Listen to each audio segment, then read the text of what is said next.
Okay, class, let's take up attendance 1. I'm sorry, nag-brown out sa amon. Okay, brown out. Now, okay, in 10.1, we have to involve, again, absorption and variable costing. So, with sales of 8,000 units at 20, and we have the cost of goods sold, ang absorption costing at 15, and ang variable costing only at 12 because you exclude the fixed factory overhead. Then we have the over-applied fixed overhead. If the fixed overhead per month is 25,000 and during the month you have applied to production 12,000 units at 3. That's the fixed factory overhead rate. So you have now applied to production 36,000 units. In other words, you have over applied by 11,000. Now, we have studied that if you have over applied factory overhead, we deduct that from cost of goods sold. But under applied, you have to add. So we have to deduct from the original cost of goods sold the amount of 11,000. The balance of cost of goods sold is 109,000 under absorption costing. And under variable costing, it's 96,000. So the difference between sales and cost of goods sold, we call it gross margin or gross profit under AC. While under variable costing, you have your manufacturing margin or contribution margin, the difference between sales and the variable cost of sales. Now, from the gross margin, we are going to deduct selling and administrative expense. So, we now get the net income for the period of 39,000 under absorption costing. Under variable costing, we have now the contribution margin of 64,000. We deduct the fixed factory overhead of 25,000. That's the monthly budget, and also add expenses. So the total of 37,000 is now called your period cost. The net income under variable costing is 27,000. The net income under AC exceeds that under BC because production of 12,000 exceed sales of 8,000. So we are now following rule number 2. Next, for the month of April, we have now production of 8,000 units and we have sales of 12,000 units. Okay? So we have now your, for April, we have the sale of 12,000 units at 20. Then we have the cost of goods sold. 12,000 units at 15 under AC and 12,000 units at 12 under BC. However, we have an adjustment to cost of goods sold under AC by 1,000. The fact that we have an under-applied fixed factory overhead. The fixed factory overhead per month is 25,000. The amount applied to production is only 8,000 units times 3.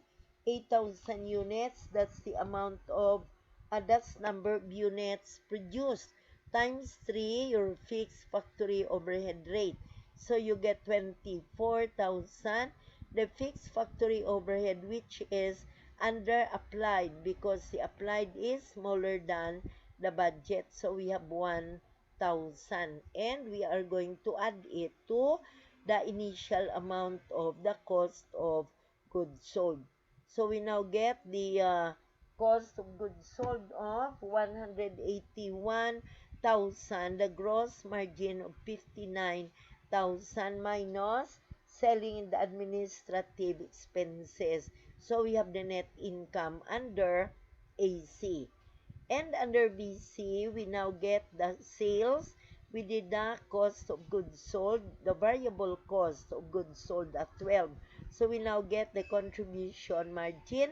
And again, we deduct the fixed factory overhead treated as a period cost and your selling and administrative expenses. So we have now your net income under BC is 59,000. It's higher than that under AC because our sales exceeds production. Okay? So we now have 10-2. And the last problem I assigned to you is 10-4. Required, prepare comparative income statements, including comparative schedule of cost of goods sold for each of these 3 months in 2016 under each of the following. So number 1, absorption costing, include any under or over applied overhead variance and variable costing. Now we have the 3 months involved, January, February, and March.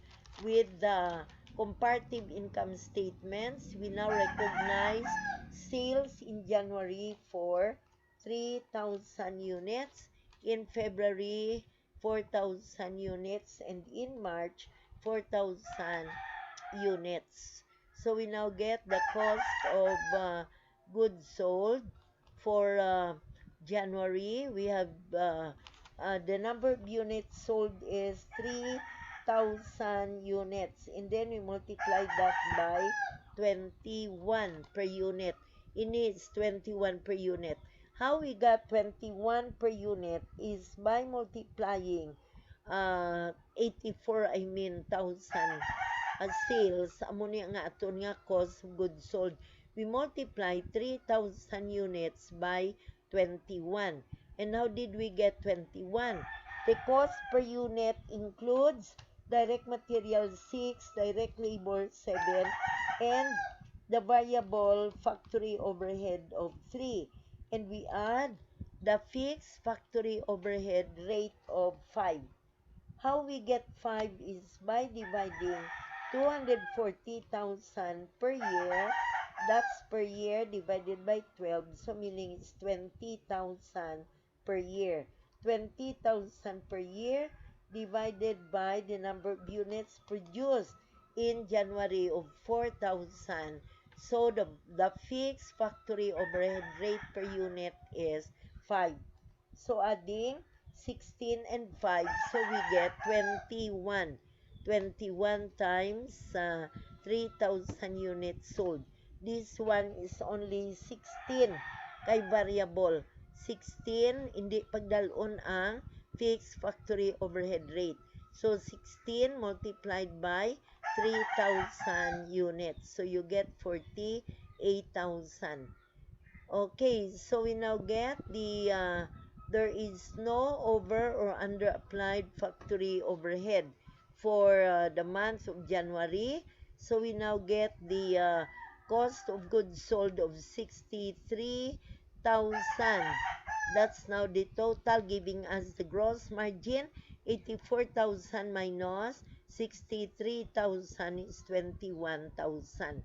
Here, 84,000 minus 48,000 is 36,000 for the manufacturing margin or the contribution margin. And here we are dealing now with contribution margin equal to here 84,000, and 48,000 is the cost of goods sold, the manufacturing margin of 36,000. Then we deduct fixed factory overhead treated as a period cost. Ang 20,000 is taken by dividing 240,000 by 12. And we now have the given amount for selling and administrative expense. So the total of 25,000 deducted from the manufacturing margin of 36,000, we have the net income or loss for the month of January equal to 16,000 and 11,000. Now, at the bottom, you have the computations. Now, take note, October is January, November is February, December is March. So, January, February, March. You have the computation of your variance in January, the budgeted fixed factory overhead cost, and we have the applied factory overhead cost, multiplying the production of 4,000 units times 5. So you get 20,000 equal to the budgeted, so it's 0. In February, we have the budget of 20,000.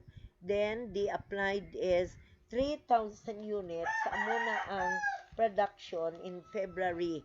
We multiply it by 5. So, meaning, there is an under-applied overhead variance. In March, you have applied $25,000 and the budget's only 20,000. So meaning you get an over applied fixed factory overhead cost equal to 5,000.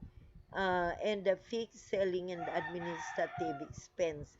We have already reflected whatever amounts of variances here in our income statements for the months of February and March. For the months of February, we are done. In February, 4,000 units were sold in February, but the production is only 3,000 units. So sales exceeds production. So we now have the amount of sales and then production of 3,000 units here times here in February, given units produced 3,000 and units sold 4,000. So what we will be doing in under absorption costing, we still have the unit cost multiplied by the number of units sold, and this one is under variable costing. And we have 89,000, that's 84 and 5 as the variance computed at the bottom. So you have 89 and 64. Here we have the gross margin as the difference between 112 and 89, and then we deduct our expenses. So we have net income of 5,000. Under variable costing, we have net income of 25,000. Now the rule is if sales exceeds production, the net income under variable costing is higher than that under absorption costing. In the last year, in March, the company sold 4,000 units and produced a total of 5,000 units. And produced a total of 5,000 units. So in that case, we have our here we have the absorption costing. We have to multiply 21. That's the cost per unit, no? But anyway, if you are going to compute at the bottom, we have the computations here for the cost of goods sold. Anyway, you have the summary at the bottom. The second part, here we have the cost of goods sold. So we have now your January. You have the beginning inventory, cost of goods manufactured, and then we deduct the ending inventory. We have the cost of goods sold. So this schedule will be the one to support the figures that we are presenting in the income statement. In February, you have the beginning inventory of 21,000. Then we add the cost of goods manufactured. 63,000 is the result of multiplying 3,000 units by 21. So you get 84,000 because of your beginning inventory. So you get cost of goods sold. For variable, beginning inventory is 16, and then 48,000 is taken by multiplying 16 by 3,000 units. So you have here in March, we have now your finished goods inventory 0, and under absorption costing, you have the production of 5,000 units. You multiply by 21, that's 105,000. And you have the ending inventory equivalent to 1,000. No, here we have 21,000. So we have now your cost of goods sold equal to 84,000. You have your supporting computations at the bottom that will guide you how these income statement figures were arrived at. Okay, so that ends our and so for next meeting that will be on Monday. Will you work on the following problems? E10-7, E10-7, E10-8, E10-9, E10-10, E10-11, E10-12, E10-13, E10-14. And then P2, P10, P10-5, P10-6, and P10-7. Now we are going to answer this on Monday. And by the way, on Monday, you'll have your quiz taken from chapter 10. Naka-record itong uli kung ginamit.